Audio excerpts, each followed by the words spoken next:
এই যে পেটুক পরিবারের সবাই ভালো আছো তো? আশা করছি সকলে এই গরমে ভালোই আছো।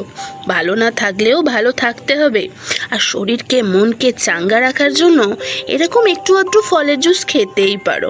ঘরে যা টুকটাক ফল থাকবে সব কটা ফলকে কুচি কুচি করে কেটে একটা একটা করে মিক্সিং জারের মধ্যে দিয়ে ফেলো। অনেক সময় কি হয়, ঘরে যখন অনেক ফল হয়ে যায় তখন বড়রা তো দূরের কথা, বাচ্চারাও সেই ফল যদি কেটে দেওয়া হয় তা একদমই মুখে দিতে চায় না।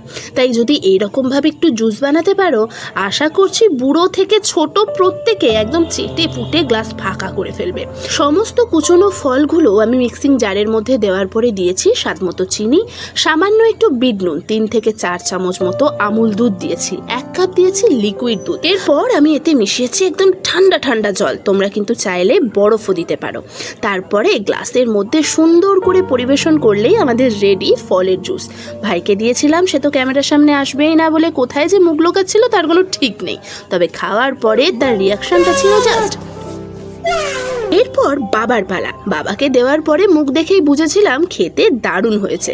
আর এবার কিন্তু তোমাদের পালা, বানাও আর কমেন্ট করে জানাও ঠিক কতটা ভালো লাগলো। আজকের ভিডিও ভালো লাগলে একটি লাইক, চ্যানেলে নতুন এলে দয়া করে একটা সাবস্ক্রাইব। Thank you.